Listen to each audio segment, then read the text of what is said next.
Congo ne tombera jamais. Le Béninois vivant en France, Francis Laloupo, un journaliste qui a fait toute sa carrière dans les médias français et france-africains, me dédie tout un article publié sur LSI Africa, un média en ligne financé par la France-Afrique.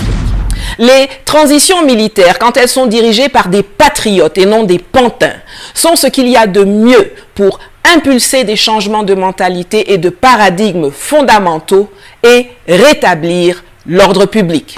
Quand je milite pour la souveraineté, cela ne concerne pas seulement la gestion de nos ressources, de notre monnaie ou de nos relations internationales. Mais il s'agit aussi d'établir notre souveraineté institutionnelle.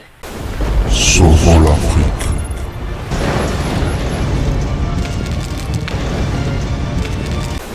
Sauvons l'Afrique. Bonjour, bienvenue dans votre chaîne KTG News Monde. Mesdames et messieurs, je suis content que vous portez très bien. Aujourd'hui, je vais essayer un peu de balancer pour vous la vidéo de Madame Nathalie Yamb. C'est sa toute dernière vidéo, comme elle a signalé au travers de la vidéo que vous allez suivre maintenant là. Sur cette vidéo, elle sera en train de démontrer pourquoi elle avait dit qu'il n'y a pas des élections. Elle est en train de souhaiter au pays des alliances, des Sahel, qu'il n'y aura pas des élections pendant 10 bonnes années. Elle est en train de souhaiter et elle est derrière le président des Sahel en l'air encourageant de ne pas organiser les élections pendant 10 bonnes années.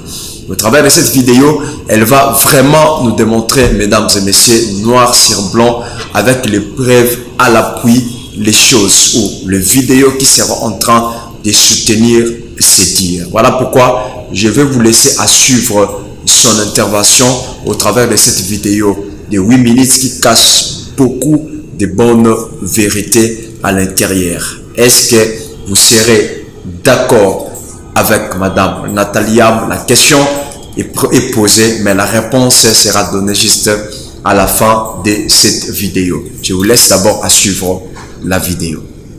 Le Béninois vivant en France, Francis Laloupo, un journaliste qui a fait toute sa carrière dans les médias français et france-africains, me dédie tout un article publié sur LSI Africa, un média en ligne financé par la France-Afrique.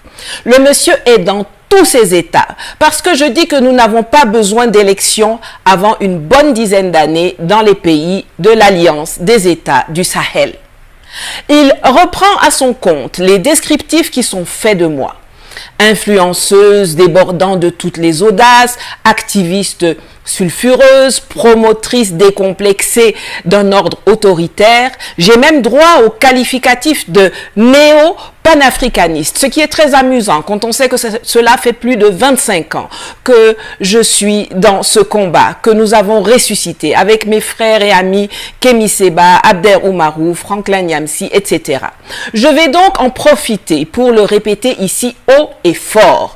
J'encourage non seulement Assimi Goïta, mais également Abdraman Tiani et Ibrahim Traoré à ne pas organiser d'élections tant que des résidus vendus de la classe politique qui ont servi et servent encore avec zèle les intérêts étrangers sont en activité. Les plus jeunes d'entre vous ne le savent peut-être pas, mais lorsque Jerry John Rawlings a fait un coup d'État le 4 juin 1979 au Ghana, il a rendu rapidement le pouvoir aux civils, 3 mois plus tard, en septembre, pour satisfaire aux pressions de la communauté internationale. Résultat des courses, les gars sont repartis à fond dans la corruption, les détournements, la mauvaise gouvernance.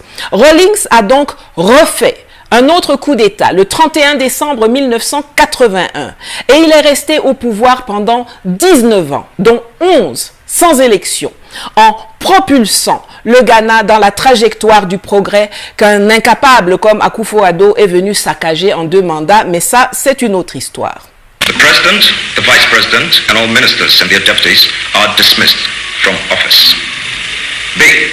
Parliament is dissolved. C. The Council of State is abolished. D. All political parties are proscribed. Le capitaine d'aviation Jerry Rawlings a gouverné sans élection de 1981 jusqu'en 1992, date à laquelle il a démissionné de l'armée.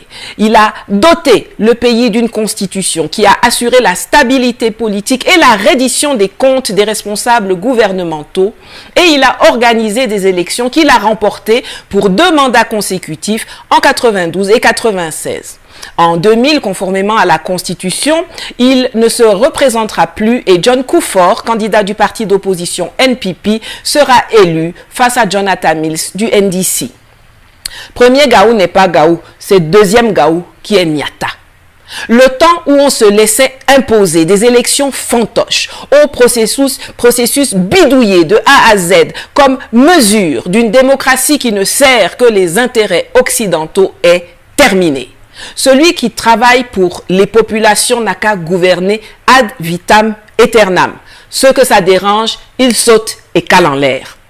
Les transitions militaires, quand elles sont dirigées par des patriotes et non des pantins, sont ce qu'il y a de mieux pour impulser des changements de mentalité et de paradigmes fondamentaux et rétablir l'ordre public. Et ce n'est pas la France ou n'importe quel France-africain qui peut raconter aux gens que le coup d'État est mauvais. La France s'est construite grâce au coup d'État. Les 2 personnages clés de la France arrivent par coup d'État. Napoléon, coup d'État. De Gaulle, coup d'État. Je rappelle, à toutes fins utiles, que De Gaulle a attendu 7 ans après son putsch de 1958 pour organiser des élections présidentielles démocratiques en 1965. C'est donc une escroquerie sans fin de poser le coup d'État comme un enfer alors que l'on est bien content de jouir soi-même des bénéfices de coup d'État.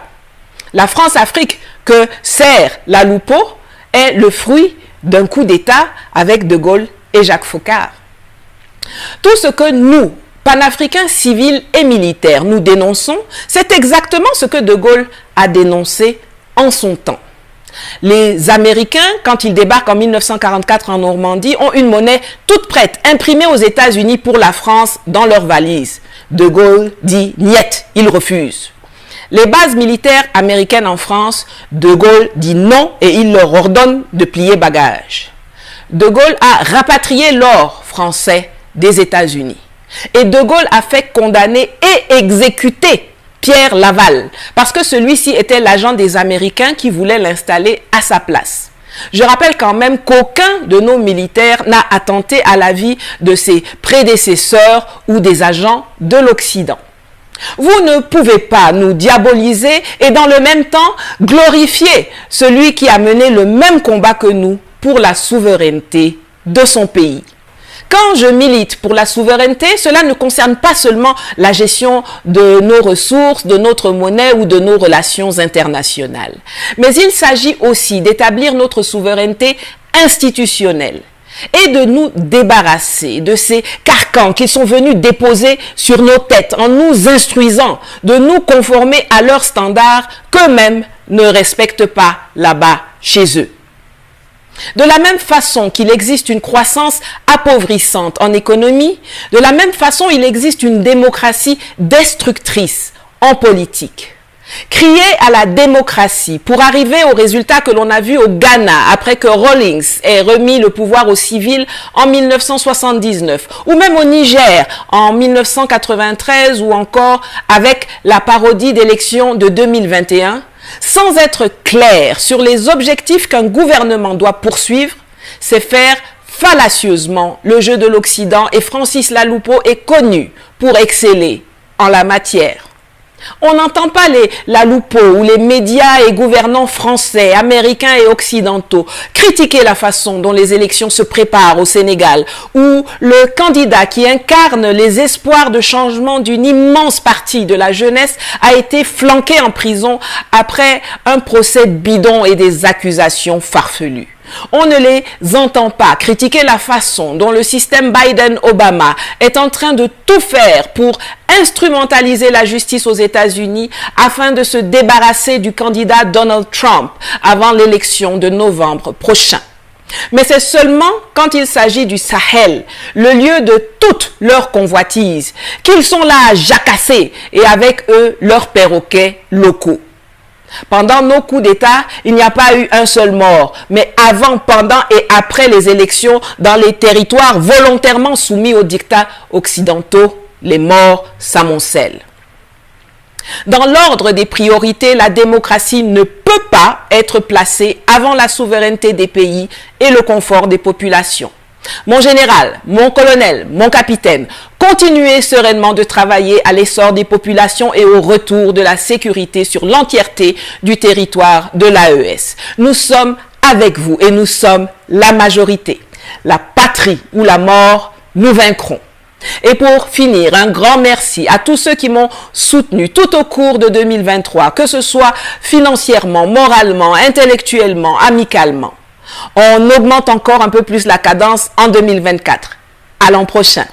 Voilà, bon retour parmi nous, mesdames et messieurs. Je suis très content encore de vous revoir. Madame Natalia, vous venez vraiment de la suivre avec des révélations graves qu'elle a eu à faire au travers de sa vidéo. Comme elle, je vous dis aussi un grand merci de nous avoir suivis pendant cette année. Vous étiez fidèles à nous suivre. Et ceux qui sont venus nous rejoindre au milieu de l'année et ceux qui vont terminer avec nous encore cette année 2023. Dans cette vidéo que vous venez de suivre, mesdames et messieurs, Madame Natalia, elle est en train d'encourager le président qu'elle a démontré sur sa vidéo de ne pas organiser les élections pendant 10 bonnes années. Et moi aussi, je suis parmi les gens là, je suis en train de soutenir. Vous savez, le dialogue c'est bien, la démocratie c'est bien, mais ce qui compte c'est construire, mettre la paix dans un État. C'est la meilleure chose à faire pour construire un pays. Voilà, les peuples c'est bon, gérer le peuple, protéger le peuple, c'est ça aussi la meilleure chose à faire. C'est sa dernière vidéo et elle est en train de nous promettre, mesdames et messieurs, qu'elle va vraiment frapper fort les années à venir. Année 2023, année 2024, elle nous a promis qu'elle va vraiment encore frapper plus fort. Je ne sais pas, est-ce que vous êtes de même avis avec Madame Natalia? Et ça en paix de nous écrire dans les commentaires, aimer la vidéo et partager la vidéo pour ce grand travail. Cette femme digne d'Afrique, elle est en train d'accomplir tout au long de sa carrière dans la révolution de l'Afrique. Quant à moi, je vous dis merci et j'attends seulement voir le partage, les commentaires et les j'aime. Je vous aime beaucoup et je vous donne rendez-vous à la prochaine occasion. Merci. Le Congo ne tombera jamais.